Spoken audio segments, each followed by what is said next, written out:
সুপ্রিয় দর্শক ও শ্রোতা বন্ধুরা, রেডিও ভেরিতাস এশিয়া বাংলা বিভাগের পক্ষ থেকে সংলাপ অনুষ্ঠানে আপনাদের সুস্বাগত জানাচ্ছি।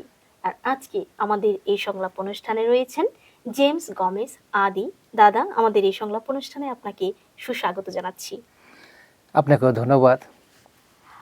দাদার সাথে অনেকটা কথা বলার পর জানতে পারলাম দাদা সুদীর্ঘ 36 বছর ধরে পারিবারিক সূত্রে আমেরিকার নিউ জার্সিতে বসবাস করছেন।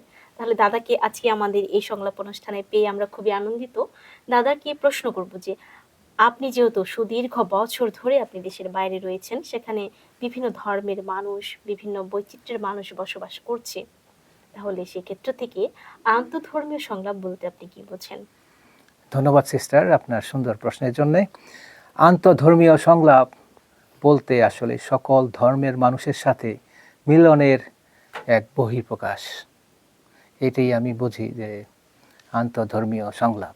আমি যেহেতু অনেক বছর যাবৎ আমেরিকাতে আছি এবং সেখানে কর্মক্ষেত্রে বিভিন্ন মানুষের সাথে মিলতে হয়, বিভিন্ন ধর্মের মানুষ, বিভিন্ন সংস্কৃতির মানুষ। তো সেখানে যেহেতু আমি বাংলাদেশে একটা বাঙালি পরিবারে জন্ম নিয়েছি এবং আমাদের যে খ্রিস্টীয় গঠন, খ্রিস্টীয় শিক্ষা যেভাবে বড় হয়েছি, আমি সেটা আমার কর্মজীবনে, আমার দৈনন্দিন জীবনে, কাজের ক্ষেত্রে আমি সেটা বহিঃপ্রকাশ করি, ওইভাবে আমি চলি। দাদা, আপনি খুব সুন্দরভাবে ব্যক্ত করেছেন যে আপনার আচরণ, আপনার ব্যবহার, আপনার কৃষ্টি কালচারের মধ্য দিয়ে এটা হচ্ছে আন্তঃধর্মীয় সংলাপ গঠন করার একটা বহিঃপ্রকাশ। এই বহিঃপ্রকাশগুলোকে আপনি খুব সুন্দরভাবে ব্যক্ত করেছেন।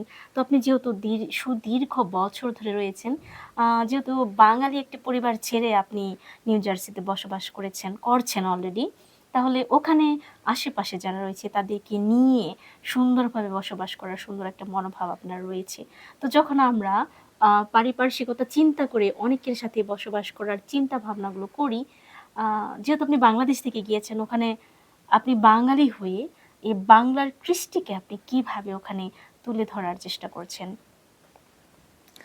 আমেরিকাতে আমরা যেখানে থাকি সেখানে সব বাঙালি একসাথে নয়, সেখানে অন্যান্য সংস্কৃতির মানুষের সাথে আমাদের থাকতে হয়।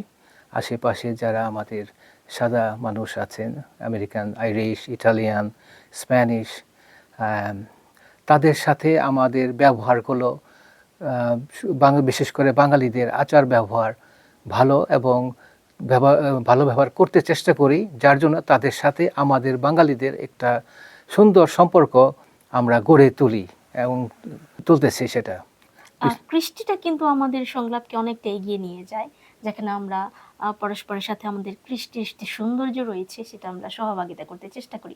তাহলে এটাও কিন্তু এক ধরনের একটা আন্তঃধর্মীয় সংলাপের পর্যায়ে পড়ে থাকে।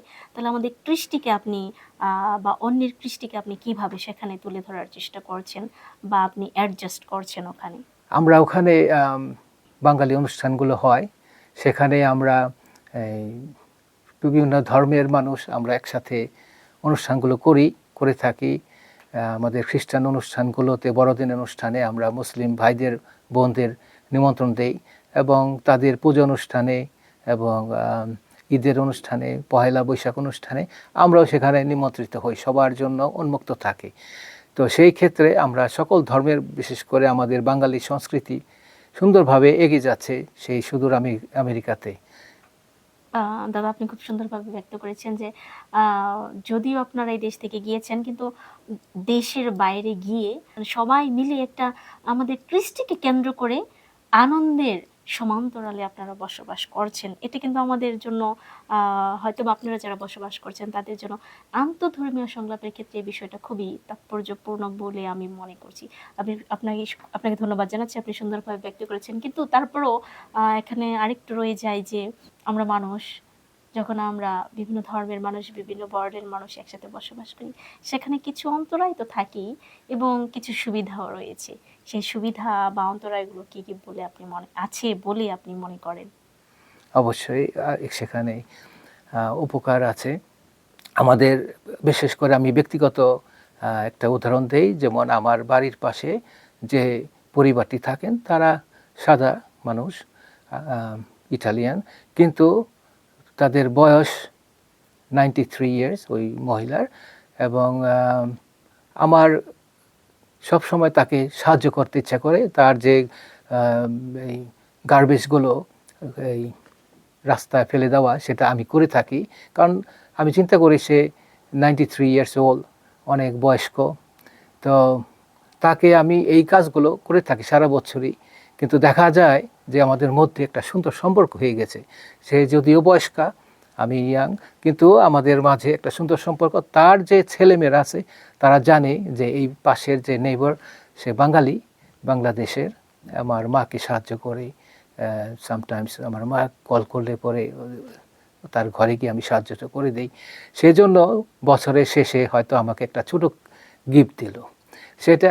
এটা একটা ভালোবাসার বহিঃপ্রকাশ যে আমাদের একটা পাশে বাঙালি আছে, তারা আমার মাকে সাহায্য করে। এটাই একটা বড়, আমিও আনন্দ পেয়ে থাকি এই উপকারটা করে। আমাদের গিফট যেরকমই হোক না কেন, ছোট্ট একটা গিফট সেটা আমাদের মনে অনেক আনন্দের প্রসারতা বৃদ্ধি করে, সেটা আমরা সবসময় মনে করি। এই যে আপনি সুন্দর একটি উদাহরণ দিয়েছেন, এটা শুধু আন্তঃধর্মীয় সংলাপ বলতে আমরা শুধু বিভিন্ন ধর্মের মানুষের মধ্যে নয়, আমাদের পারস্পরিক যে সংলাপগুলো রয়েছে, আমাদের যে কথোপকথনগুলো রয়েছে, সেগুলোর মধ্য দিয়েও কিন্তু আমরা আমাদের এই সংলাপকে আরও অনেক দূর এগিয়ে নিয়ে যেতে পারি। আপনাকে অসংখ্য ধন্যবাদ জানাচ্ছি আপনার এই সুদীর্ঘ প্রবাস জীবনে পরিবারের সাথে যেহেতু আপনি রয়েছেন, তাহলে আমাদের বাংলার কৃষ্টি, আমাদের বাংলার সংস্কৃতি এবং আমাদের বাংলার যে মানুষে মানুষে ভালোবাসার বন্ধনে গড়ে ওঠার যে একটা শক্তি, যে স্পৃহা, সেটি কিন্তু আপনি ওখানে বহিঃপ্রকাশ ঘটাচ্ছেন। তাহলে আপনাকে অসংখ্য ধন্যবাদ জানাচ্ছি এবং ধন্যবাদ জানাচ্ছি আমাদের সকল শ্রোতা বন্ধুদের যারা দূর দূরান্ত থেকে আমাদের এই সংলাপ অনুষ্ঠানটি দেখছেন।